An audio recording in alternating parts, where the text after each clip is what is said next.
Good evening friends, we start our discussion of 26 of August. तो 26 अगस्त का discussion start करते हैं। वीडियो लंबी होती है क्योंकि आज मैंने बहुत डीपली गया हूँ। जैसे पूरा जज अपॉइंटमेंट है, मैंने इसके साथ मिक्स किया है कोलिजन सिस्टम क्या होता है जज का, और जज की अपॉइंटमेंट, हाई कोर्ट जज की अपॉइंटमेंट। इसके साथ मैंने अपनी जो नेशनल लॉ कमीशन, बहुत सारी चीज़ इसमें ऐड की है, फ्री लीगल सर्विस भी ऐड की है। तो एक कंप्लीट अप्रोच रखेंगे। वीडियो लंबी होगी आज, और ठीक है, तो आपको थोड़ा पेशेंस रखना है। 2.5 या 1.5 करके आप इसको देख सकते हैं, ईजी होगा आपके लिए। हमारी जो अप्रोच रहती है वो रहती है करंट प्लस बेसिक को साथ मिलाना, ताकि हम मेंस का आंसर फॉर्मेट कर पाएँ, इजी फॉर्मेशन कर पाएँ। हिंदू जो पढ़ते हैं उसका पढ़ने का मकसद क्या होता है कि हम मेंस का आंसर लिख पाएँ और प्री के क्वेश्चंस कर पाएँ। ये नहीं कि जिस्ट ही समझ ले, हम एक पूरी अप्रोच से हम आगे बढ़ेंगे। आप हमारे साथ साथ चलना, पेशेंस रखना। पेशेंस इस गेम के लिए, एग्ज़ाम के लिए सबसे इम्पॉर्टेंट चीज़ है। तो हम स्टार्ट करते हैं। गवर्नमेंट ने अभी क्लियर किया है, 9 नेम क्लियर किए हैं। बहुत दिनों से आपने सुना होगा चीफ जस्टिस ऑफ इंडिया का वर्डिक्ट आ रहा है कि मतलब गवर्नमेंट क्लियर नहीं कर रही, क्योंकि एक क्राइटेरिया होता है देखो जज को अपॉइंटमेंट करने का।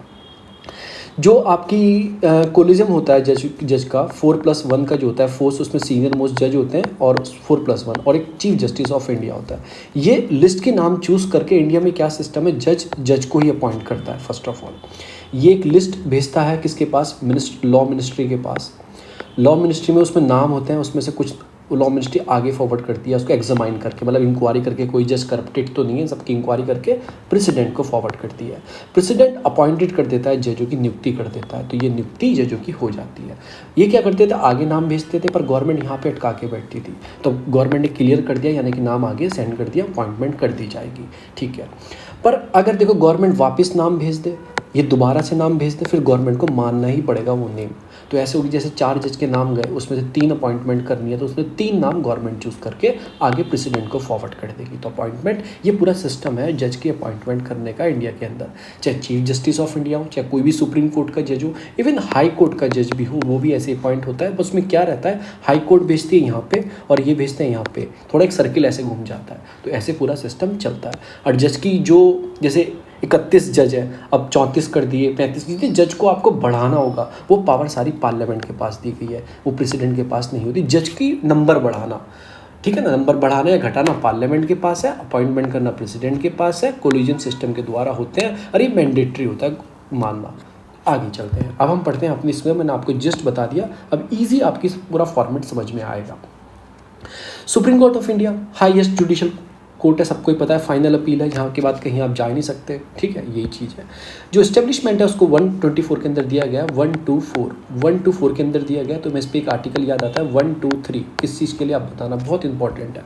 Parliament by law determine the number of जज, जो मैंने जैसे आपको ऊपर बताया कितने जज करने। अपॉइंटमेंट कौन करता है, प्रेसिडेंट करता है, बहुत ऊपर आपको बता चुका हूँ। Under the hand and the seal, मतलब हैंड उसकी सील है, अंडर द हैंड। कभी मन कर हटा दे, कभी मन कर अपॉइंट कर दे। हटाने का मन तो प्रेसिडेंट ही करता है, पर उससे वो स्पेशल मेजोरिटी से वो सब पास कराना होता है, वो आपको पता ही है। होल्ड जो ऑफिस करते हैं 65 और की एज तक करते हैं, यानी कि 65 एज तक वो होल्ड करते हैं ऑफिस। ये होता है। रिमूव बाय मोशंस, जो मैंने आपको बताया प्रेसिडेंट रिमूव करता है, पर एक मोशन लाने के बाद। ओथ जो देता है वो भी प्रेसिडेंट देता है। तो ये कुछ प्री के पॉइंट है, ये आपको याद ही रखने हैं। जज of the supreme court not plea in any court और the authority within the territory of India, तो आपको ये भी याद रखना है। Qualification, citizen of India, experience होना चाहिए उसके पास, हाई कोर्ट का जज होना चाहिए 5 साल तक, और 2 और मोर सच कोर्ट, ठीक है ना, या तो फिर 5 साल तक हाई कोर्ट का जज हो, या फिर कुछ जो 2 और मोर कोर्ट में हो, वो मतलब ऐसे हो, ये सब आपको याद रखना है। एडवोकेट हो या तो हाई कोर्ट में 2 और मोर, जो सच कोर्ट इन द सेशन वाली, ठीक है ना। और मतलब प्रेसिडेंट समझता ओपिनियन में ये जज बनने लायक है, उस 3 ये कारण है, यानी कि हाई कोर्ट का जज इसके अंदर, फिर आपका एडवोकेट हो हाई कोर्ट में, इसमें शायद 10 साल कर लेना, इसमें मेंशन नहीं है, इसमें शायद 10 साल कर लेना, एक बार चेक कर लेना और कमेंट में बता देना। 10 साल है, इसमें मेंशन नहीं है। 10 साल तक एडवोकेट हो हाई कोर्ट का, और 2 or more such a court, 2 से ज़्यादा कोर्ट में हो, मतलब ओपिनियन, मतलब जैसे प्रेसिडेंट सोचते हैं बनने के लायक है ओपिनियन प्रेसिडेंट का नहीं होता, काउंसिल ऑफ मिनिस्टर का होता है, वो तो आपको पता ही है। ऐसा दिया गया। अपॉइंटमेंट कैसे की जाती है, सुप्रीम कोर्ट की अपॉइंटमेंट प्रेसिडेंट करता है, मैंने आपको ऊपर बताया ही है। एक कोलिजन सिस्टम होता है, जैसे मैंने आपको ऊपर बताया 4+1 का। इसको जो अभी 3rd जज केस में आया था, कोलिजम आ गया था 1998 में। इट जस्ट अपॉइंट फॉर मतलब ट्रांसफ़र, एक तरह से हाई कोर्ट के जज के सुप्रीम कोर्ट की नियुक्ति की जाए, तो सारा काम वो कोलिजन सिस्टम देखता रही, मैंडेटरी ऐसा करना। ठीक है। No mention of coalition either in the original constitution or in successive amendment, कहीं पे मेंशन नहीं है कोलिजन का। ये हमने अपने आप ही जजों ने खुद बनाया, ताकि जो देखो आपके स्ट्रक्चर है, लेजिस्लेचर है, एग्जीक्यूटिव है, जुडिशरी है, ये 3 स्ट्रक्चर है, ताकि इंडिपेंडेंसी बनी रहे, मतलब ये आज़ाद रहे। अगर एग्जीक्यूटिव अपॉइंट करेंगे तो एग्जीक्यूटिव का रोल आ जाएगा, लेजिस्लेटिव अपॉइंट करेंगे, पार्लियामेंट अपॉइंट करेगी तो उसका रोल आ जाएगा। तो इन तीनों की बरकरार बनी रहे, मतलब तीनों में अलग अलग आता रहे, तो जुडिशरी मिक्स ना हो ये दोनों चीज़ें। तो इसके थर्ड जज केस आया, court opinion of the constitution process, तो जज की अपॉइंट करेगा ताकि वो प्योरिटी जो जज की है वो बनी रहे, सरकार का कोई रोल ना हो। पर सरकार चाहती थी अपना रोल निभाना। सरकार 1919 कॉन्स्टिट्यूशन अमेंडमेंट लेके आई 2014 में, उसमें NJAC बनाया गया, नेशनल कमीशन ऑफ एक्ट। मतलब इसमें क्या था, कुछ सरकार के आदमी होंगे, कुछ जज होंगे, ये मिलकर अपॉइंटमेंट करेंगे, ठीक है, नाम सजेस्ट करेंगे प्रेसिडेंट को। पर ये सुप्रीम कोर्ट ने इस पर रोक लगा दी, अनकॉन्स्टिट्यूशनल बता दिया, क्योंकि against the principle of basic structure of the constitution. ये कैसे बता रहा हूँ basic structure of the constitution, मैं आपको ये ऐसे बता रहा हूँ क्यों अलग है। एक मिनट रुक जाइए, ये क्यों अलग है, बेसिक कॉन्स्टिट्यूशन क्यों अलग है, क्योंकि बेसिक कॉन्स्टिट्यूशन को हार्म करता है। कैसे हार्म करता है, क्योंकि तीनों स्ट्रक्चर अलग अलग है ना, जुडिशरी लेजिस्लेटिव में इंडिपेंडेंसी रहनी चाहिए, जुडिशरी में किसी का इन्वॉल्वमेंट ना हो, तो बेसिक स्ट्रक्चर को हार्म करता है, इंडिपेंडेंट जुडिशरी रहनी चाहिए। तो इसलिए कॉन्स्टिट्यूशन, इससे सुप्रीम कोर्ट अनकॉन्स्टिट्यूशनल कर देती है। सरकार अपना रोल लाना चाह रही थी, फिर मोदी जी आए थे। रिमूवल कैसे किया जाता है, ये सारे पॉइंट प्री के लिए प्रेसिडेंट ऑर्डर से किया जाता है, पर कब, तब दोनों सदन में पार्लियामेंट के स्पेशल मेजॉरिटी में सेशन आए और उसको मतलब निकाला जाए। किस कारण के ऊपर, मिसबिहेवियर और इनकैपेसिटी, यानी काम करने लायक नहीं है या फिर कोई मिसबिहेवियर, 2 रीज़न है। अब ये आपके ऊपर हो जाएंगे, फिर उसकी इन्वेस्टिगेशन की जाएगी, सच चार्ज की, वो इन्वेस्टिगेशन करेंगे। पार्लियामेंट में provide a law regulating procedure for the representation of address the investigation of such charge. जैसे मेरे ऊपर आया, पहले मिसबिहेवियर और इनकैपेसिटी का चार्ज लगा, मुझे हटाया जा रहा है, उससे पहले इन्वेस्टिगेशन की जाएगी, ऐसा था। जो जज इंक्वायरी एक्ट है 1968, वो बोलता है कि रिमूवल ऑफ द, जो जज का आपको करना है, ठीक है ना, इम्पीचमेंट जो करना है आपका, तो ऐसे किया जाएगा, पूरा उसमें प्रोसीजर मेंशन है। इसके बाद अभी तक कोई जज सुप्रीम कोर्ट का अभी तक इम्पीचमेंट नहीं हुआ है, हटाया नहीं गया। तो आपको क्या याद रखा, प्रेसिडेंट करेगा, दोनों हाउस में स्पेशल मेजोरिटी में आएगा, ठीक है ना, सेम सेशन में। ये नहीं कि अभी मानसून चल रहा है, नहीं है उसमें लाएंगे, नहीं, सेम सेशन में दोनों हाउस में पास होना चाहिए। किस 2 मिसबिहेवियर और इनकैपेसिटी पे, और उसकी इंक्वायरी की जाएगी, इन्वेस्टिगेशन की जाएगी। जैसे चार्ज आया, इन्वेस्टिगेशन होगी, फिर दोनों सदन में पास होगा, फिर प्रेसिडेंट के पास भेज देंगे, प्रेसिडेंट रिमूव कर देगा। तो ये पूरा एक प्रोसीजर है। सैलरी ऑफ जज कौन डिपेंड करता है, ये भी डिटरमाइन पार्लियामेंट करता है, ठीक है ना। और नोट वेरी, मतलब ऐसे आप नहीं कर सकते, मतलब कि ऐसे एक बार जज की अपॉइंटमेंट कर दी मैंने, इसे 10,000 रुपये देने स्टार्ट कर दिए, और वो जज है, जज का कार्यकाल वो संभाल रहा है, बीच में आप सैलरी कट के 5,000 कर दो, आप ऐसा नहीं कर सकते। जो आपने स्टार्टिंग में फिक्स किया वही रहेगी अपॉइंटमेंट होने से पहले। President may appoint acting CJI in the case of vacancy and absence of the chief justice of India, ऐसा आर्टिकल 126 में दिया गया। अगर आपका प्रेसिडेंट वैकेंसी हो, मतलब कहीं हो, या फिर कोई प्रॉब्लम आ जाए या वैकेंसी हो, तो एक एक्टिंग CJI बनाया जाता है। नॉर्मली सीनियर मोस्ट जज होता है ना, उसको ही बनाया जाता है। कौन करता है, उसको प्रेसिडेंट करता है। अपॉइंटमेंट और एड हॉक जज, ये आर्टिकल 127 में दिया गया। एड हॉक मतलब जैसे जज है, जज बैठने के लिए कोरम चाहिए ना, इतने जज होने चाहिए, इतने में से इतने जज होने चाहिए, पर जज की कोरम कम है, जो है कम है, तो chief justice with the previous concern of president. तो ये याद रखना, जो एड हॉक जज हैं वो CJI प्लस प्रेसिडेंट की कंसर्न से, ठीक है ना, consult the high court also, जिससे वो लिया जा रहा है, जज बुलाए जा रहे हैं। अपॉइंटमेंट एनी जज of high court, ad hoc जज ऑफ सुप्रीम कोर्ट, मतलब कि एड हॉक एक शॉर्ट पीरियड टर्म के लिए, तक वो जो कोरम है वो फुलफिल पूरी नहीं हो जाती, परमानेंट जज नहीं आ जाते, शॉर्ट पीरियड के लिए हाई कोर्ट से जज बुला लिए जाएंगे, ठीक है। किसकी कंसर्न, CJI की और प्रेसिडेंट की, और जिस हाई कोर्ट से आएंगे उसके चीफ जस्टिस की कंसर्न से वहाँ पे क्या अपॉइंट कर दिए जाएंगे। जो उनकी सैलरी होगी वो जज के हिसाब से मिलेगी, हाई कोर्ट के जज के हिसाब से नहीं मिलेगी, ये भी याद रखना। सुप्रीम कोर्ट क्या है, to be court of record, उसका कोर्ट ऑफ रिकॉर्ड होता है, पूरी चीज़ मेंटेन रखनी होती है, ठीक है ना, कोर्ट का पूरा रिकॉर्ड, एविडेंस, ये सब चीज़ मेंटेन रखनी पड़ती है। उसके साथ छेड़छाड़ मतलब कोर्ट ऑफ कंटेंट लगाया जाएगा। Seat of the supreme court, अब सुप्रीम कोर्ट कहाँ होगी, ये अभी तो इसकी एक ही सीट है, दिल्ली के अंदर है। अगर आपको कहीं और भी इसकी बनानी है ब्रांच, मतलब दिल्ली के अंदर है, आप साउथ इंडिया में बनाना चाहते हो, चेन्नई में, आप कहीं मुंबई बनाना चाहते हो, तो डिसीजन किसका होगा, चीफ जस्टिस ऑफ इंडिया का होगा। किसके साथ, with the approval of president. वो डिसाइड करेंगे चीफ जस्टिस ऑफ इंडिया, पर अप्रूवल किसका लेना पड़ेगा, प्रेसिडेंट का लेना पड़ेगा। तो ये कुछ सारी चीज़ें हैं।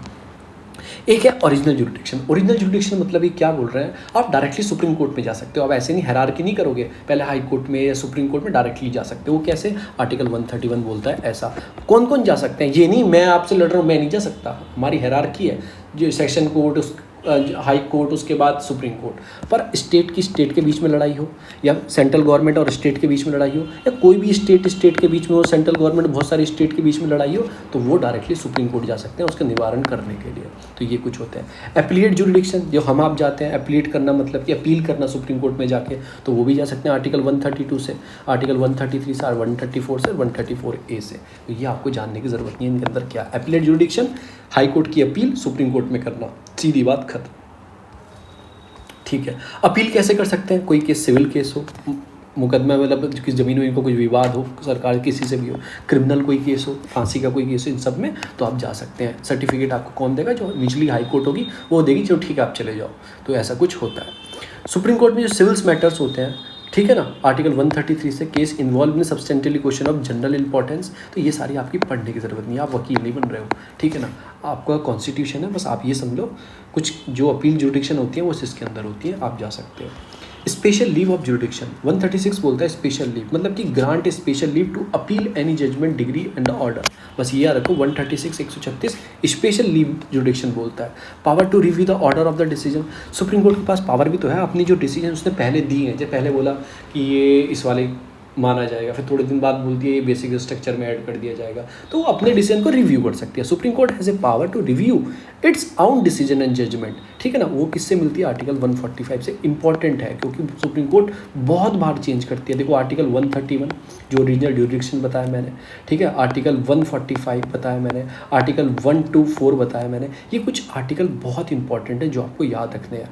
या law made by the parliament, ठीक है, कुछ पार्लियामेंट या कोई लॉ बनाता है उस पर रिव्यू कर सकता है कौन, सुप्रीम कोर्ट कर सकता है। 139 पावर दी गई है, रिट्स पावर, जो रिट्स होती है ना आपकी, हेबियस कॉर्पस होगी, आपकी मेंडेमस होगी, आपकी ये सारी जो रिट्स हैं जो आर्टिकल 32 के अंदर दी गई हैं फंडामेंटल्स के अंदर, आप जाके देखोगे तो ये सारी पावर है। एनी रिट्स फंडामेंटल राइट्स के, ठीक ना, आपके फंडामेंटल राइट का वायलेशन है, आप देखो ना आपके वायलेशन हो रहा है आपके राइट्स का, फंडामेंटल राइट का, तो आर्टिकल 32 क्या बोलता है, और आर्टिकल 226 ये हाई कोर्ट के लिए है। आप डायरेक्टली सुप्रीम कोर्ट या हाई कोर्ट में अपनी अपील कर सकते हैं, और वायलेशन हो रहा है, देखिए ना, राइट टू प्राइवेसी का वायलेशन है, राइट टू इसका वायलेशन है, डायरेक्ट सुप्रीम कोर्ट में चले जाते हैं, PIL लगा देते हैं, वो पावर आर्टिकल 139 से देता है। तो 139 भी बहुत इंपॉर्टेंट हो जाता है हमारे लिए। 141 क्या है कि law declare by supreme court is binding in all the court. अगर कोर्ट क्या बोलती है, जैसे 66A का केस आते थे, या फिर कोई भी एक्ट है उसने अनकॉन्स्टिट्यूशनल कर दिया कि ये माना नहीं जाएगा, सेक्शन ही खत्म है, तो वो सारी कोर्ट पे माना जाएगा। ये बहुत बड़ी पावर होती है। Article 142 extraordinary power of the supreme court. Extraordinary power क्या होती है, she can pass a order, decree to complete justice और any matter pending before it. ये कोई भी पावर से किसी भी चीज़ को ये कर सकती है। 143 क्या होता है, प्रेसिडेंट कंसल्ट, मतलब कि कभी कभी प्रेसिडेंट के सामने कोई लीगल अपॉर्चुनिटी आती है, उसे पूछना पड़ता है, कंसल्ट करना पड़ता है, तो सुप्रीम कोर्ट से कंसल्ट कर सकते हैं प्रेसिडेंट, वो प्रेसिडेंट के पास पावर है। और जो कंसल्ट वो करेंगे, मुझसे कंसल्ट करा, मैं चीफ जस्टिस हूँ, मैंने बोला सर ऐसे कर लो, ठीक है, वो जरूरी नहीं प्रेसिडेंट उस बात को माने, वो एक एडवाइजरी जुरिडिक्शन होगा, ठीक है ना, सुप्रीम कोर्ट का एडवाइस करूँगा मैं ये नहीं कि वो प्रेसिडेंट को मानना पड़ेगा, नहीं, वो ऐसी बात नहीं है। 145 rule making power of supreme court, अपने जो रूल्स होते हैं ना उसके पे काम करने के, ये सब करने के, वो रूल बनाए जा सकते हैं, ठीक है ना। 5 just decide any substantial question on the law, मतलब डिसाइड कर सकते हैं। 146 ऑफिस ऑफ सर्वेंट के लिए, बस इतना याद रखो, ये खत्म हो गया आपका पूरा पार्लियामेंट। तो इसमें मैंने बहुत सारी चीज़ बताई, वीडियो को दोबारा एक बार देखना और इसमें से मेन पॉइंट निकालना, और मेन पॉइंट आपको निकाल के कहाँ देने, जो मैंने आपको बताया, आपको इस वीडियो के डिस्क्रिप्शन बॉक्स में एक लिंक है टेलीग्राम का, वहाँ पे जाना और मेन पॉइंट निकाल के मुझे वहाँ पे टेलीग्राम करना, ठीक है ना। लिखोगे ना आप, एक दो मेन पॉइंट निकाल के वहाँ टेलीग्राम कर देना, अगर हो सके तो, मैं फोर्स नहीं कर रहा हूँ, वो आपके लिए फ़ायदा होगा। क्यों फ़ायदा होगा, आपको पता लग जाएगा, जो क्वेश्चन सॉल्व करोगे ना आपको पता लग जाएगा। हाई कोर्ट क्या है, अब हाई कोर्ट के बारे में पढ़ेंगे। हाई कोर्ट भी हर स्टेट में होती है, आर्टिकल है 214 का, ठीक है ना। 240 हर स्टेट में नहीं, मतलब ऐसे बोला गया कि shall be in each state, ठीक है, हर स्टेट में, कुछ स्टेट की ऐसी होती है, बहुत सारी स्टेट की एक ही जगह होती है, तो ऐसे हाई कोर्ट को बताया गया। Even the high court shall be a court, record उनके पास अपने रिकॉर्ड्स होते हैं, power to punish the contempt article 215 में दी गई, जैसे ऊपर दी गई थी, अपने अगर उनके रिकॉर्ड के साथ छेड़छाड़ की जाती है। अपॉइंटमेंट कंडीशन क्या है जज की हाई कोर्ट की, वो 270 में मेंशन है, ये इंपॉर्टेंट है प्री के लिए। देखो मैं बताता रहता हूँ प्री के लिए क्या इंपॉर्टेंट है। एवरी जज of high court shall be appointed by president. बहुत बड़ी बात है, प्रेसिडेंट द्वारा ही। कभी कभी लोगों की गवर्नर दिमाग में आता है, पर नहीं, president by the under hand and seal of, देखो उसकी ही सील के अलावा, और 62 इसकी एज दी गई है, 62 ईयर इतनी एज दी गई है। वो क्यों? क्योंकि इनको अपॉइंटमेंट आगे सुप्रीम कोर्ट में भी तो किया जाता है ना, वहाँ 65 है, कम से कम 3 साल का टर्म दिया जाए। यहाँ भी 65 कर दूँ, यहाँ भी 65 है, तो भैया तो कहाँ रखूँगा, तो वो रिटायर होना ही है। तो ये सारी चीज़ है। ये लाइन बहुत इंपॉर्टेंट है, ये जो नीचे तक जाएगी ना, ये बहुत इंपॉर्टेंट है। वो क्यों? कि प्रेसिडेंट अपॉइंट तो करता है, वहाँ पे क्या था, chief justice plus 4 senior most जज सुप्रीम कोर्ट के लिए, और वो नाम भेज देंगे लॉ मिनिस्ट्री और वो आगे। यहाँ पे क्या है कि चीफ जस्टिस ऑफ इंडिया, देखो इसमें से 1 निकाल लो, गवर्नर ऑफ द स्टेट, जिस स्टेट में आप अपॉइंट कर रहे हो हाई कोर्ट में, उस स्टेट का, और chief justice of concern state where the appointment to the जज। मतलब जैसे मैं आपको बताऊँ, सुनो, ये जज है हाई कोर्ट के लखनऊ की बेंच में, जो हाई कोर्ट लखनऊ की है, ठीक है। इनको अपॉइंटेड करके भेजना है कर्नाटक की हाई कोर्ट के अंदर, ठीक है, हमें भेजना है। तो पूरी जो अपॉइंटमेंट की जाएगी वो ऐसे की जाएगी, यहाँ पे रिपोर्ट जाएगी चीफ जस्टिस ऑफ इंडिया, और इस स्टेट के लखनऊ हाई कोर्ट की जो चीफ जस्टिस होंगे वो बैठ के बात करेंगे, ठीक है। ये कंसर्न नाम भेजेंगे, और कौन होंगे, जिस इस कर्नाटक हाई कोर्ट के चीफ जस्टिस होंगे, तीनों मिलकर बैठ करेंगे, और नाम प्रेसिडेंट के पास, प्रेसिडेंट अपॉइंट कर देगा, यहाँ से यहाँ पे अपॉइंट कर देगा। तो ये सारा एक प्रोसीजर होता है। तो CGI governor of the state, ठीक है ना, उसके बाद कौन होगा, chief justice concern state where the appointment is to other जज ऑफ द हाई कोर्ट। तो ये सारी चीज़ उसके अंदर होती हैं। तो ये सारे मिलकर बात करेंगे, इसमें बैठ जाएंगे। जज of the high court take the oath of governor. ये देखो, ये इंपॉर्टेंट पार्ट आता है। अपॉइंटमेंट कौन कर रहा है, प्रेसिडेंट। ओथ कौन दे रहा है, गवर्नर, ठीक है ना। रिजाइन एनी टाइम, किसी टाइम रिजाइन कर सकते हैं, प्रेसिडेंट को दे सकते हैं, क्योंकि under the hand seal of president, ना कि गवर्नर। तो यहाँ भी कंफ्यूजन होता है, क्योंकि यहाँ पे कंफ्यूजन कैसे क्रिएट हो रहा है, देखो ओथ गवर्नर दिलवा रहा है, अपॉइंटमेंट प्रेसिडेंट कर रहा है, तो रिजाइन कौन करेगा, तो बच्चे सोच लेते हैं गवर्नर करेगा, पर नहीं, प्रेसिडेंट ही करता है। जज में रिमूव कर सकते हैं, वही आर्टिकल 134 जो मैंने 124 आपको बताया था, same as the supreme court के जज को करते हैं। वही दोनों सदन में पास करना होगा, स्पेशल मेजॉरिटी से इंक्वायरी होगी, 2 मिसबिहेवियर और वो इनकैपेसिटी पे बेस पे हो सकता है। तो ये सारी प्रोसीजर है। अगर वैकेंट है सीट उसकी, ठीक है, कोई भी रीज़न हो सकता है, कुछ प्रॉब्लम हो जाए, अपॉइंटमेंट टू द, या सुप्रीम कोर्ट में अपॉइंटमेंट कर दिया गया वो एडहॉक जज की तरह, तो ठीक है, transfer to the other high court by the president. तो ये सब कौन करेगा, प्रेसिडेंट ही करेगा। तो आपको इसमें एक चीज़ अलग क्या लगी, देखो ओथ गवर्नर दिलवाएगा और सारे काम प्रेसिडेंट सर करेंगे। तो ये सारी बात इसमें चीज़ लगी। He shall be citizen of India, ठीक है, एटलीस्ट 10 ईयर, इसके बाद जुडिशली ऑफिस का मतलब टेरिटरी ऑफ इंडिया के अंदर एक्सपीरियंस होना चाहिए, ठीक है। एडवोकेट होना चाहिए हाई कोर्ट के अंदर 10 साल के लिए, ठीक है। या फिर इसमें एक चीज़ और थी, नहीं इतना ही है, तो किसी हाई कोर्ट में 10 साल का एडवोकेट होना चाहिए। तो ये सारी कुछ कंडीशन है क्वालिफिकेशन ऑफ जज की। Note any question regarding the age of the जज of high court, president decision is final in the consult with chief justice of India.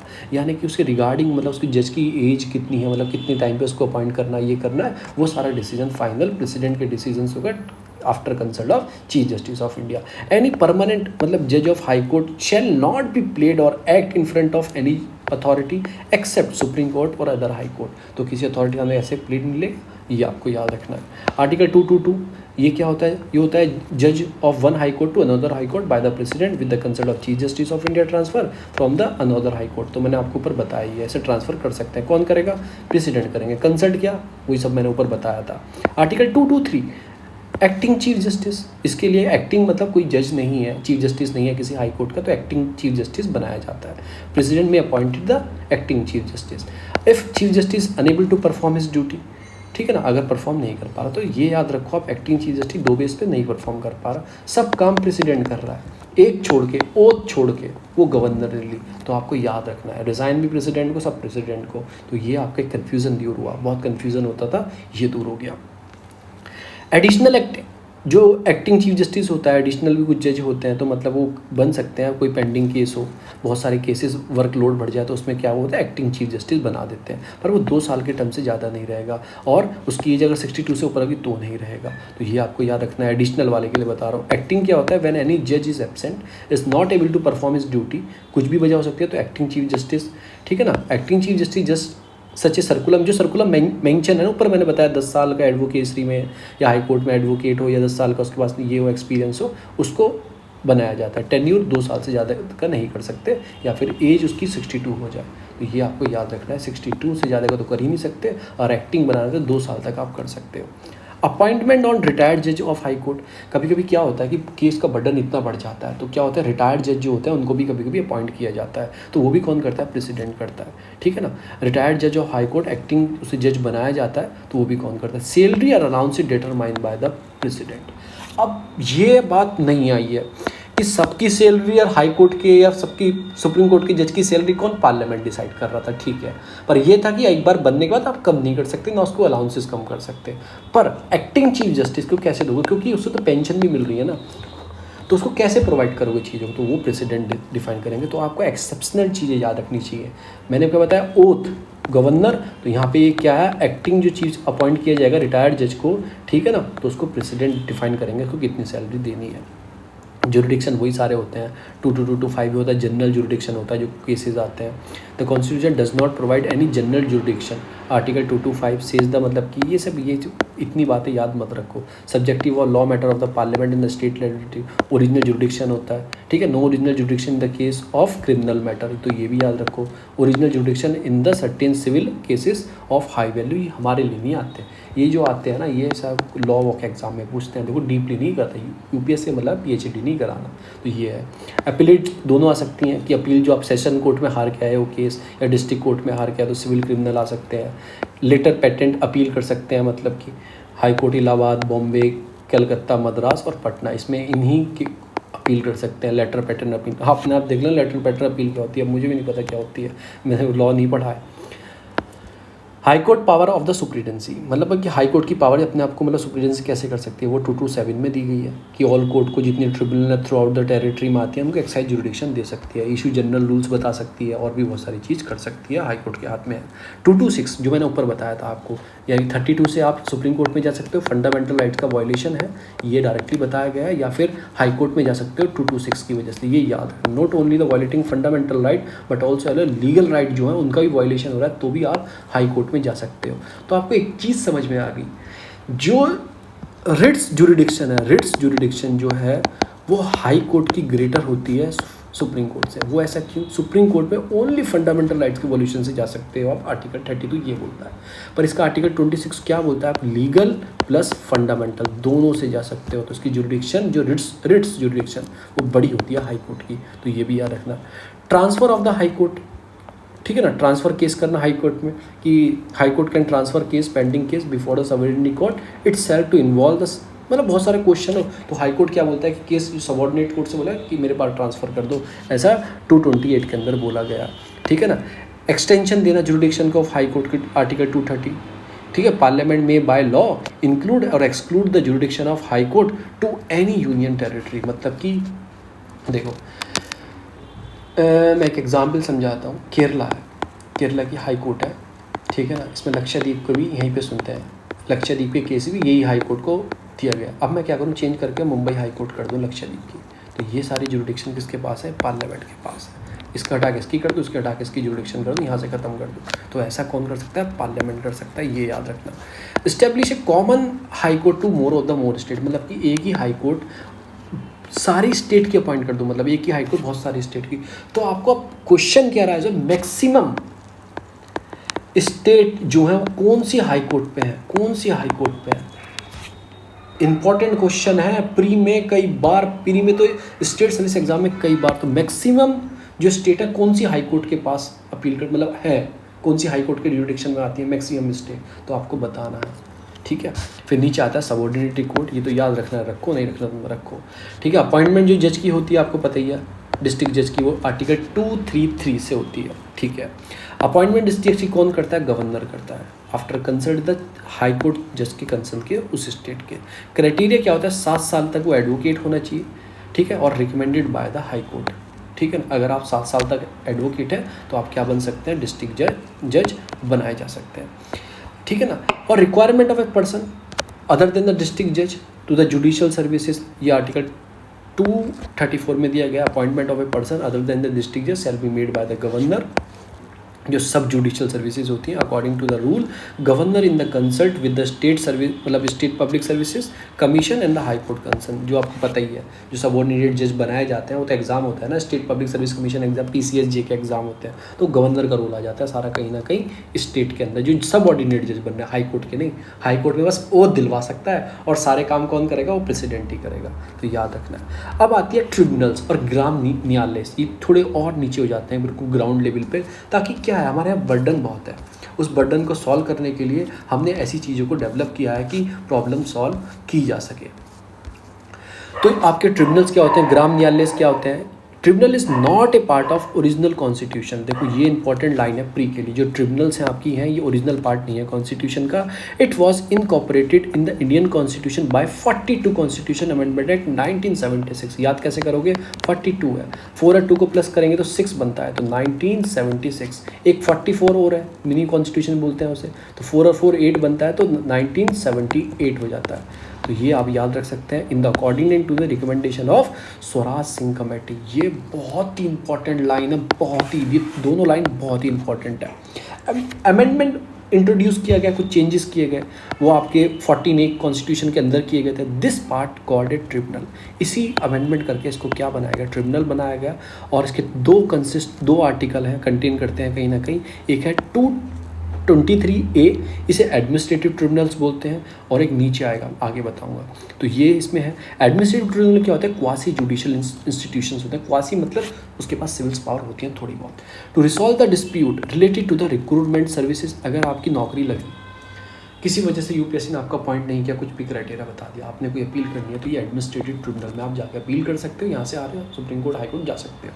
जो है सेंट्रल एडमिनिस्ट्रेशन ट्रिब्यूनल होती है, जो केसेस सुनती है, सेंट्रल गवर्नमेंट की नौकरी होती है। They are the secretary original, so must be created by the secretary by the parliament and the legislatures, वो क्रिएट कर सकती हैं सेंट्रल और स्टेट की। They function on the principle of natural justice, तो ये भी याद रख लो, ये प्रिंसिपल ऑफ नेचुरल जस्टिस, तो आपको एक बॉडी बतानी है ट्रिब्यूनल जो प्रिंसिपल ऑफ नेचुरल जस्टिस को फॉलो करती है। ये बाउंड नहीं है सिविल कोड प्रोसीजर, CPC से बाउंड नहीं है, उससे मतलब बाउंड मतलब क्या कि क्वासी जुडिशियल है, सिविल केस देख सकती हैं, तो उसके एक सिविल केस को देखने का एक तरीका होता है, वो तरीका किसके मेंशन है, वो इसके अंदर मेंशन है, सिविल प्रोसीजर कोड के अंदर, पर ये इससे बाउंड नहीं है, ये एक नेचुरल जस्टिस को फॉलो करती है।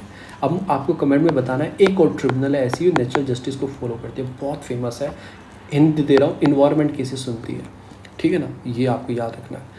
They have the power to summon, किसी को समन करना, विटनेस, एडमिनिस्ट्रेशन और दिलवाना, कुछ भी किसको बुला सकती हैं, इनके पास पावर होती है, लाइक कोर्ट की पावर होती है।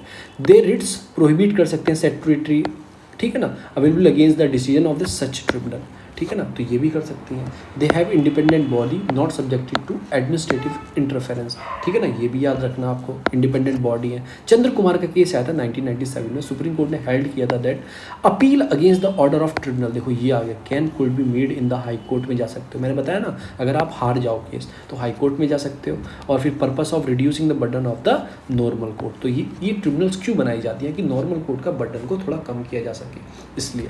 एडमिनिस्ट्रेशन ट्रिब्यूनल एक्ट 1985 में आया था, provide 3 types of tribunal provide करता है, आप याद रखो कौन कौन सी करता है, सॉरी कौन कौन सी ट्रिब्यूनल प्रोवाइड करता है, जस्ट वेट अ मिनट।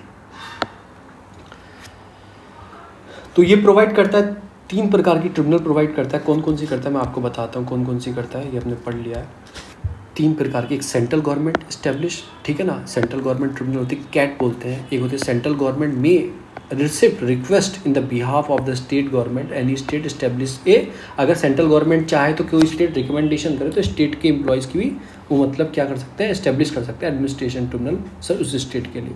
अगर 2 और मोर स्टेट आके बात करें कि हमें भी ट्रिब्यूनल चाहिए, तो एक जॉइंट एडमिनिस्ट्रेटिव ट्रिब्यूनल ही बनाई जा सकती हैं, ठीक है ना, उस स्टेट के लिए, तो ये है। फिर एक आर्टिकल 323 आता है B, tribunal for other subjected, देखो वो तो हो गई आपके एडमिनिस्ट्रेटर के लिए, अब और भी सब्जेक्ट भी तो है हमारे यहाँ, बहुत सारी प्रॉब्लम है, जैसे इंडस्ट्रियल लेबर होगी, फॉरेन एक्सचेंज होगी, इंपोर्ट एक्सपोर्ट होगी, लैंड की रिफॉर्म की होगी, फूड सीलिंग, तो इन सब के लिए ट्रिब्यूनल बनाई गई है। टेनेंसी राइट्स के लिए होगी तो सब के लिए भी बनाई गई है। ये बहुत इंपॉर्टेंट लाइन आएगी, ट्रिब्यूनल अंडर 323A जो ऊपर वाली थी एडमिनिस्ट्रेटिव वाली, establish only by the parliament, ये लाइन बहुत इंपॉर्टेंट। हाउएवर ट्रिब्यूनल जो 323B के अंदर बनाई जाएंगी, established by both parliament and the state legislature. पर इसमें प्रावधान है, अगर स्टेट गवर्नमेंट अपील करे तो उस स्टेट गवर्नमेंट को सेंट्रल गवर्नमेंट बना सकती है, दे सकती है, पर बनाई किसके बाद जाएगी? पार्लियामेंट से ही बनाई जाएगी। आप ऐसा याद रखो। Under 323A they can only be one tribunal at the central and one of the each state or 2 or more state, जैसे मैंने ऊपर बताया। But under 323B they can be hierarchy of the tribunal, मतलब hierarchy state बना सकती है, छोटी बड़ी वो डिस्ट्रिक्ट तक बना सकती हैं अपने हिसाब से। डिस्ट्रिक्ट हो जाएगी, फिर स्टेट की हो जाएगी, फिर सेंट्रल अपनी बना के रखी, तो हायरार्की हो सकती है। देखो ये NGT आ गई, यही प्रिंसिपल ऑफ नेचुरल जस्टिस को फॉलो करती है। 2010 को एक्ट से बनाया गया था। स्टैट्यूटरी बॉडी है, कई बार पढ़ा है, स्पीड में जाऊंगा इसके लिए। डिस्पोजल केस सुनती है इन्वायरमेंट से रिलेटेड, तो ये बनाया गया। ट्रिब्यूनल है, एक तरह से मैंडेटरी है, ठीक है ना। डिस्पोजल कर सकती है इन्वायरमेंट के 6 मंथ के अंदर अगर आप अपील करनी है, आप केस हार गए तो 6 मंथ के अंदर अपील कर सकते हैं, फीलिंग कर सकते हैं। इनिशियली क्या है कि NGT पर्पज इज सेटअप, ठीक है ना, living place of the sitting. ये मैं अभी नहीं बता रहा है, मैंने 20 बार पढ़ाया है। ये न्यू दिल्ली में इसकी प्रिंसिपल ब्रांच बैठती है और उसकी रीजनल ब्रांच जगह जगह में बैठती है। बहुत सारी चीज़ें। इंडिया तीसरी कंट्री है आफ्टर ऑस्ट्रेलिया न्यूजीलैंड के बाद, ये भी नेचुरल जस्टिस को फॉलो करती है, ठीक है। ये बात याद रखो, सारे इन्वायरमेंट केस सुनती है एक्सेप्ट वाइल्ड लाइफ प्रोटेक्शन है 1972 और उसके बाद फॉरेस्ट एक्ट 2006। इनको 2 को छोड़कर सारे case, air water environment protection 1986, सारे एक्ट सुनती है। मतलब कि इंश्योरेंस एंड लाइबिलिटी एक्ट भी सुनती है, बहुत सारे एक्ट को ये सब देखती है, और 2 एक्ट को छोड़ के। अब आ जाती ग्राम न्यायालय। ग्राम न्यायालय का देखो हमारे यहाँ क्या सिस्टम है, एक लोकल आदमी को भी मिल पाए। लोग घबराते हैं कोर्ट में जाने से, सेंट्रल कोर्ट में जाने से, तो हम एक ग्राम न्यायालय बना के रखते हैं, विलेज कोर्ट इसको बोलते हैं। इस्टेब्लिश अंडर ग्राम न्यायालय एक्ट 2008 में लेके आए थे, ताकि स्पीडी और ईजी जस्टिस मिल पाए रूरल एरिया के आदमियों को। ग्राम न्यायालय जो प्रिसाइड करता है वो कौन करता है? न्याय अधिकारी होता है, who will have the same power, enjoy the same salary benefit of judicial magistrate of first class. जो आपका CGM भी बोलो, मतलब हाँ जुडिशियल मैजिस्ट्रेट बोलो, CGM नहीं कह रहा, फर्स्ट क्लास, उसकी सैलरी प्रदान मिलती है। सच न्याय अधिकारी can be appointed by the state government in the consult with high court. State government करती है। तो यहाँ पे आपको एक चीज़ पता लगी, क्योंकि देखो ये बनाया गया न्यायालय एक्ट से बना, न्यायालय एक्ट लेके आए तो स्टेट गवर्नमेंट का रोल आ गया इसमें। तो यहाँ पे क्या करेगी?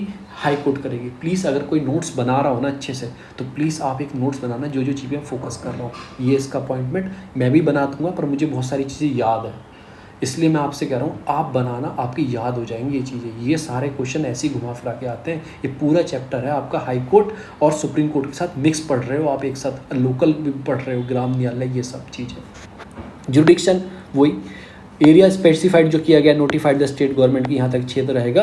और कंसल्टेशन किसके साथ मिलके? हाई कोर्ट के साथ स्टेट गवर्नमेंट ने मिलकर बोला है कि ये एरिया ग्राम न्यायालय को दे दिया जाए। फंक्शंस क्या होंगे? एक मोबाइल कोर्ट होगी, मतलब जैसे क्या करते हैं, एक गाड़ी होती है बड़ी इनके पास, उसमें बैठ के चले गए, गाँव में चले गए, वहाँ की पंचायत भवन में बैठ गए, एक इन्फॉर्मल तरीके से सुनते हैं, हाँ बताइए जी, बताइए आपकी क्या प्रॉब्लम है। इतने पेपर वर्क नहीं होता, तो तब को ईजी उसमें मिल सकता है। They have both civil and criminal case jurisdiction ले सकती हैं, इसमें कोई फैसला जो इनका जो होगा, मतलब कि जो भी इनका जुडिक्शन होगा न्यायालय का, fix by the respective high court, वो हाई कोर्ट फिक्स करेगी। Gram Nyayalaya has been power to accept जो सर्टेन एविडेंस है उनको भी मांग सकती है, otherwise not to be acceptable under the Indian Evidence Act. अगर जो इसके एक्ट के अंदर भी नहीं है, वो भी कहीं ना कहीं ये एक्सेप्टेबल अंडर कर सकती है।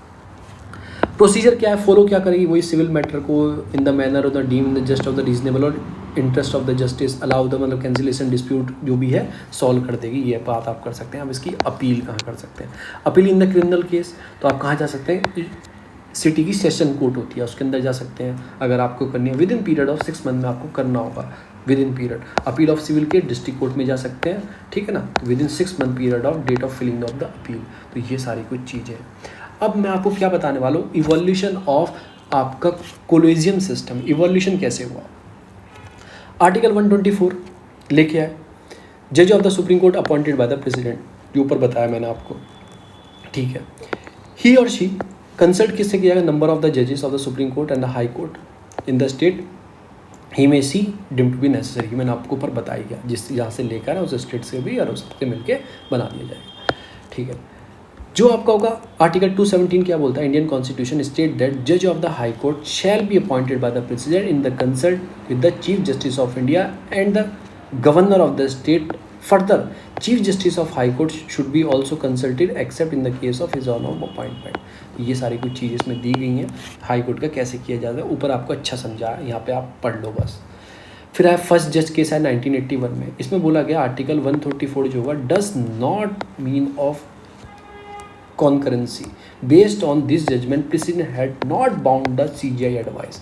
जैसे जज का अपॉइंटमेंट जज करेंगे, जैसे मैंने एक रिकमेंडेशन भेजी लॉ मिनिस्ट्री ने आगे बोल दी, तो बाउंड नहीं है प्रेसिडेंट चीफ जस्टिस की जो एडवाइस को माने, उसमें बस ओनली चीफ जस्टिस था।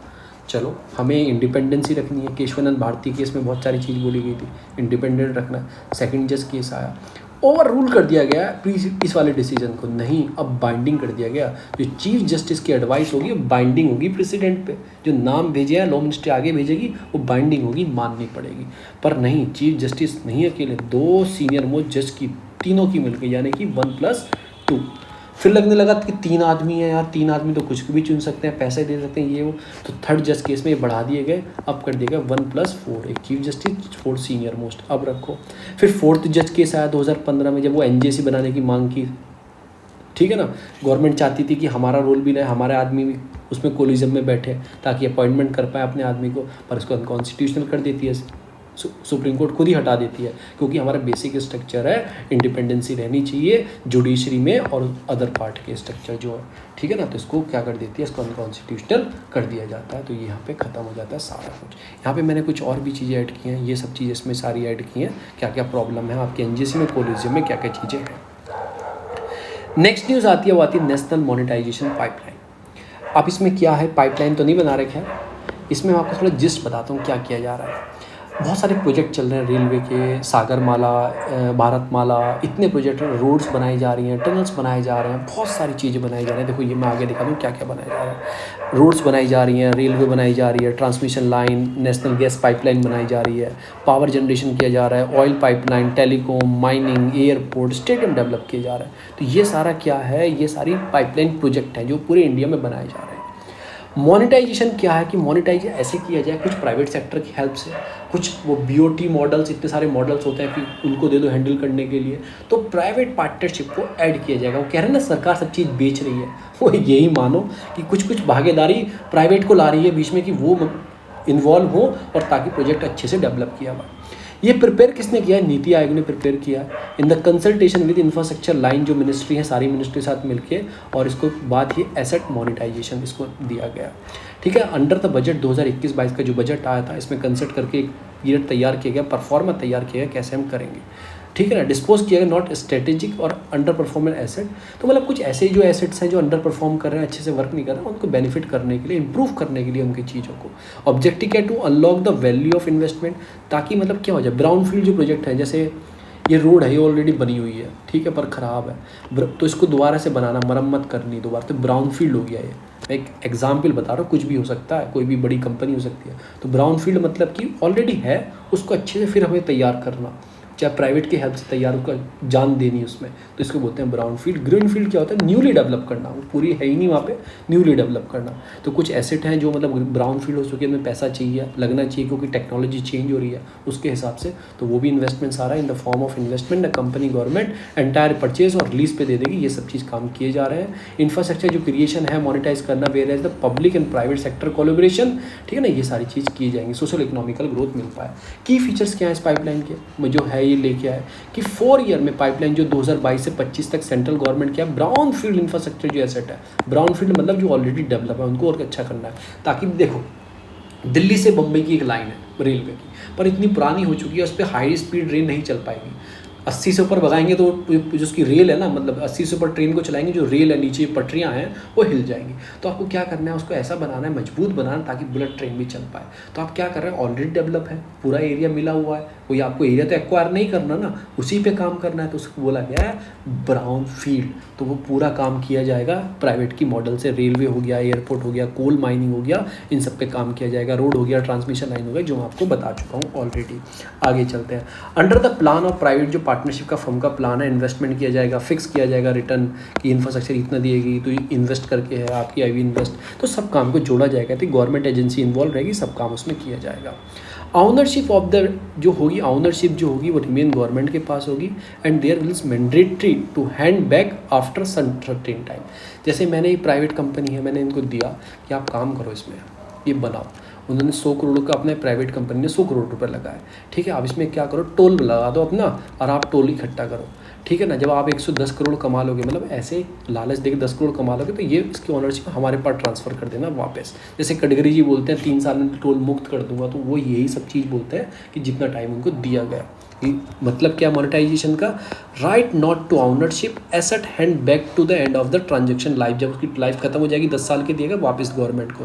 Brown field D risk asset है, ठीक है ना। Stable revenue stream, structure partnership under, मतलब कि एक तरह से कॉन्सेप्चुअल फ्रेमवर्क होगा, ये सब याद रखो। ये पूछ सकता है प्री में तीनों पॉइंट डाल के। मोर ओवर चीज़ें यही है कि ब्राउन फील्ड एसेट है, उसमें काम किया जाएगा। चैलेंजेस कुछ है इसके अंदर कि एक तो क्या चैलेंज है, lack of identifiable revenue stream in the various asset. कोई पता नहीं, आइडेंटिफाई नहीं है रेवेन्यू स्ट्रीम, कितना कितना पैसा लगना है।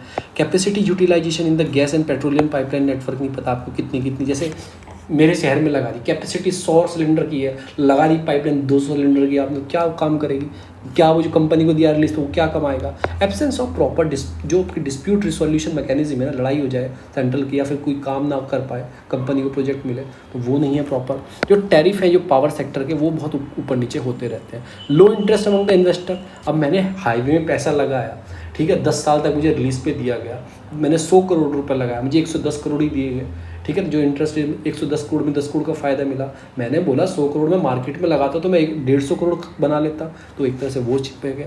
इंडिपेंडेंट ऑफ सेक्टोरियल जो पोटेंशियल जो इनमें डिपेंड है, कहीं ना कहीं प्रॉब्लम किया जाता है। तो ये सारे थे, मैंने आपको बताया मोनेटाइजेशन में। मोनेटाइजेशन होता क्या है वो हम पढ़ेंगे। देखो ये लिंक है, डायरेक्टली आप ज्वाइन कर सकते हैं इस PDF को।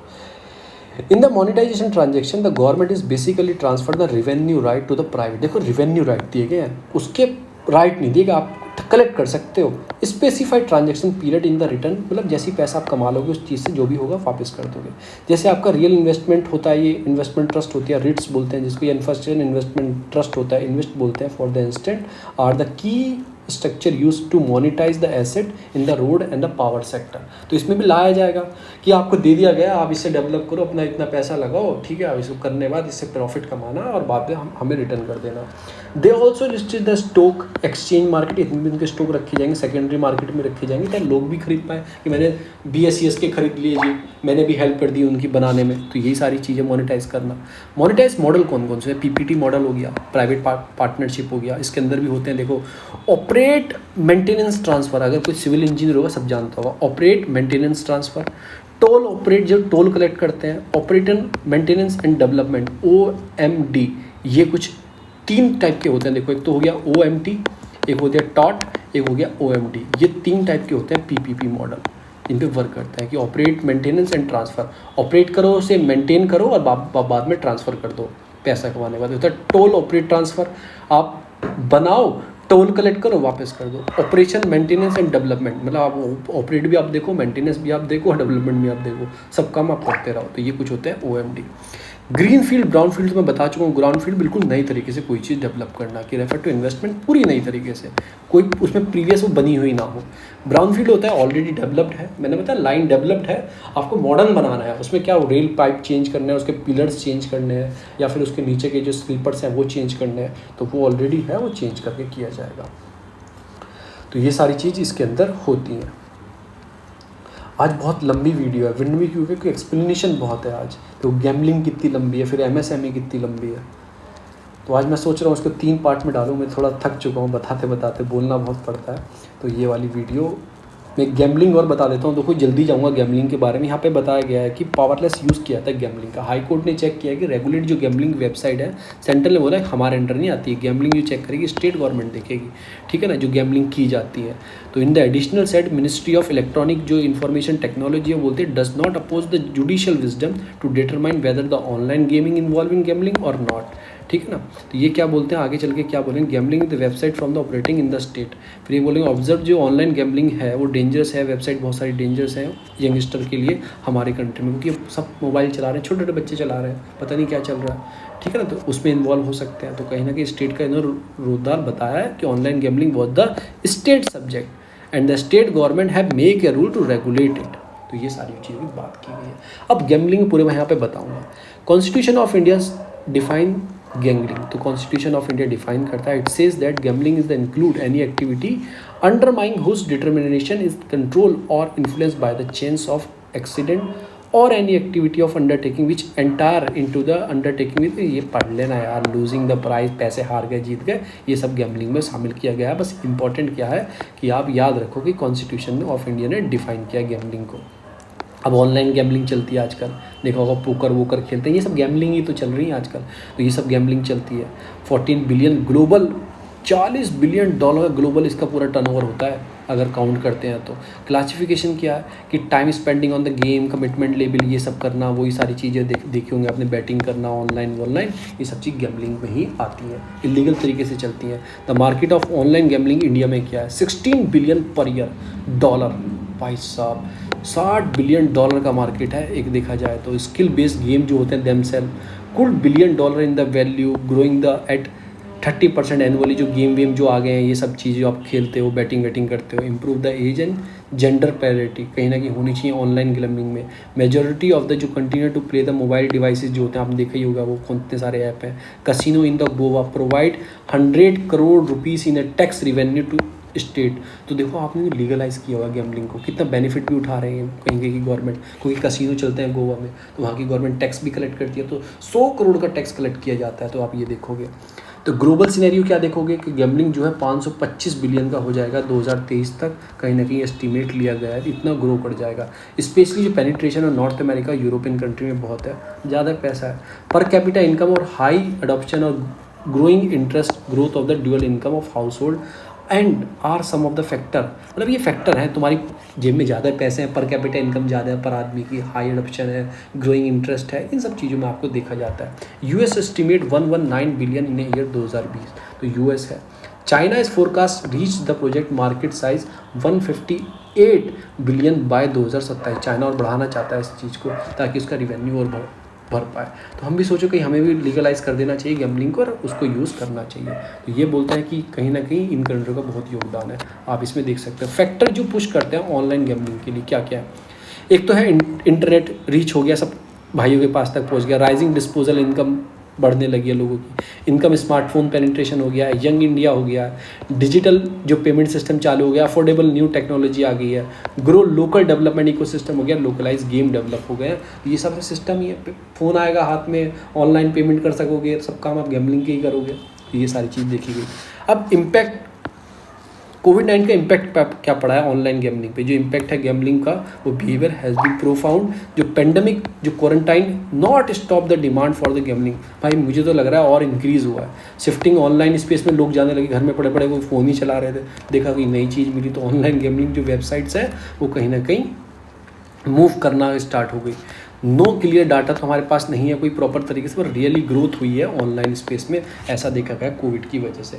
हाउ ऑनलाइन गेमिंग वर्क, वही सारी चीज़, आपने कोई पैसा लगा दिया, किसी पे लगा दिया, कुछ खुला तो क्रेडिट डेबिट ट्रांसफ़र पर काट करके, ई वॉलेट करके, क्रिप्टो करेंसी से भी करके आप कर सकते हैं। जैसे इंडिया में क्या है, लीगल ऑनलाइन जो पोकर साइट्स हैं, Indian online sports batting site है वो 11 ड्रीम 11 हो गया, और भी बहुत सारी हैं, कुछ लीगलाइज ऑनलाइन पोकर साइट्स भी हैं। करंट जो है जो ऑनलाइन गैम्बलिंग का क्या है हमारे यहाँ, नो क्लियर रेगुलेटर नहीं है हमारे यहाँ, कोई क्लियर रेगुलेशन नहीं है, फ्रेमवर्क नहीं है जो लुक कर सके, कोई इलीगल ऑनलाइन पोकरिंग तो नहीं है, रम्मी ऑनलाइन कार्ड गेमिंग तो ये सब तो नहीं चल रहा है इन सब चीज़ को, ठीक है ना। अब कैसे इन्हें कंट्रोल किया जाता है अगर नहीं है, फॉरेन कंपनी जो है प्रोवाइड करती है सेवरल इंडियन प्लेयर के लिए, अलाउड करती हैं operate legally in the country. Most of this company regulated by the global licence, but they are scam sites भी होती हैं उनके साथ साथ बहुत सारी जो ऑलरेडी वर्क कर रही हैं। नो डेडिकेट ऑनलाइन गेमिंग जो हमारे लॉ है इंडिया में, जैसे gambling and betting are the state subject है, मैंने आपको उसमें भी बताया। पब्लिक गेमिंग जो एक्ट है 1867 का, अंग्रेजों के ज़माने का, बताओ। In the central government enact on the subject of which can be adopt by the certain state like Uttar Pradesh, ये स्टेट कुछ अडॉप्ट भी करती हैं, सेंट्रल गवर्नमेंट ने एक्ट बनाया हुआ है वो भी अडॉप्ट कर लेती हैं, पर नहीं सब्जेक्ट किस में आता है, ये स्टेट गवर्नमेंट का सब्जेक्ट है। एक्ट प्रोहिबिट करता है all the game chance except the lottery and the game of the skill, ठीक है ना। तो ये क्या करता है, प्रोहिबिट करता है all the games of chance, मतलब चांस में जो है एक्सेप्ट लॉटरी और gaming of the skill. Every state is on legislation, उनके लिए अब सब स्टेट की अलग अलग लेजिस्लेशन है। सेक्रेटरी क्या है कि they do not clearly define नहीं है एक तरीके से गैम्बलिंग किस प्रकार की है, या जो स्किल कैटेगरी को आपने परमिशन दे रखी है, देखो मैंने बताया ना स्किल को दे रखी है आपने परमिशन, तो वो भी डिफाइन नहीं है। नागालैंड जो है सेपरेट लेजिस्लेशन है इस चीज़ के लिए, गेमिंग ऑफ द स्किल के लिए। तो सब स्टेट का अलग अलग है, तो स्टेट अपने हिसाब से करते हैं। So it fall within the jurisdiction और ambit of interpret whether the particular game fall in the ambit of the skill और नॉट। पता भी नहीं है कि ये स्किल है क्या नहीं है। State legislation have enact the prior, बहुत सारा गैम्बलिंग के इंडिया में कर चुकी है, ये सब देख सकते हैं आप। What is the high court interpretation क्या है, पंजाब और हरियाणा हाई कोर्ट ड्रीम 11 पे फॉर्मेट पे बहुत बार चेक भी कर चुके हैं, बहुत बार चीज़ पर डिफाइन भी कर चुके हैं। Does not fall the with in the definition of gambling, क्योंकि उन्होंने चेक किया है कि ये सारी गैम्बलिंग पे नहीं पड़ती हैं, ठीक है। Moreover Supreme Court hearing the appeal of the, बहुत सारी बॉम्बे हाई कोर्ट की ड्रीम 11 के ऊपर देखा है। Issue a notice to all the party stay and the operation of the Bombay order. It means that they do not in the merit of the matter of in detail and the educate final on the whether a game of skill or not. तो आगे बात की जाएगी। Online gaming taxes है, ठीक है ना। On the of sure casino जो साइट्स हैं कंसिडर टू द लीगल, जो आपने देखा होगा गोवा में है, तो वो सारी हमें टैक्स भी देती हैं। Tax safety to 2 players of casino, वो सारे कुछ है। दे ऑल्सो प्रॉब्लम, जो टैक्स इविजन की प्रॉब्लम, वो भी कहीं ना कहीं हमारी कंट्री में बढ़ाती है। अब इनके नेगेटिव एक्सेप्ट क्या है कि मनी लॉन्ड्रिंग बढ़ सकती है, पैसा इधर से उधर भेजना हो सकता है, क्राइम बढ़ सकता है, जो गेमिंग एडिक्टेड हो जाते हैं तो क्राइम भी बढ़ा सकते हैं, क्योंकि हमें सट्टा लगाना है ना, तो पैसे कहाँ से लाएंगे, छीन छान के। कंप्यूटर हैकिंग हो सकती है जो ऑनलाइन आप कर रहे हो। गेमिंग डिसऑर्डर हो सकता है, ग्लैमिंग डिसऑर्डर, मतलब कि आपको लत लग जाएगी, साइकोलॉजिकल आपकी वो लत लग जाएगी, आप अपने घर भी बेच दोगे। ये कुछ सारी चीज़ें बताई गई हैं। वे फॉरवर्ड में लॉ कमीशन ने सजेस्टेड किया है एक प्रॉपर गेमिंग एक्ट आना चाहिए, स्मॉल गेमिंग और हाई स्टेक ऐसे करके। Only individual from higher income group will be allowed, उनको ही अलाउड किया जाएगा, यानी कि जिसका पैसा नहीं है उसको भी अलाउड कर दो, वो सब बर्बाद हो जाएगा। पैनल ने सजेस्ट किया mandatory use of the PAN और आधार कार्ड का यूज़ करो। पेन से पता तो लगेगा ना कि कितने ट्रांजेक्शन कर रहे हो, आपके पैसा आपने 10,000 रुपये, ट्रांजेक्शन करोड़ों में चल रही हैं, तो उससे पता लगेगा। इससे क्या होगा कि रेवेन्यू जनरेट होगा, जीएसटी जनरेट होगा। तो कुछ सजेशन भी दिए गए हैं। कंक्लूजन क्या है, ठीक है ना, कंक्लूजन वही है कि भाई नो क्लियर रेगुलेशन नहीं है, लेके आओ उसके लिए रेगुलेशन, ताकि इलीगल और लीगल में डिफाइन कर पाओ चीज़ों को और आगे बढ़ पाओ। तो इन सब चीज़ों की मैंने बात की है। नेक्स्ट आता है MSME के ऊपर, माइक्रो स्मॉल मीडियम एंटरप्राइजेज। इसके बाद मैं ये ख़त्म कर दूंगा, ठीक है ना, यहाँ पे मैं ख़त्म कर दूंगा। चलो मैं यहीं पे ख़त्म कर दूँ, थक गया। तो यहाँ से मैं सेकंड वीडियो रिपोर्ट करता हूँ MSME के ऊपर। तो बहुत बहुत धन्यवाद। अगर वीडियो यहाँ तक देखी तो प्लीज़ लाइक सब्सक्राइब शेयर जरूर करें।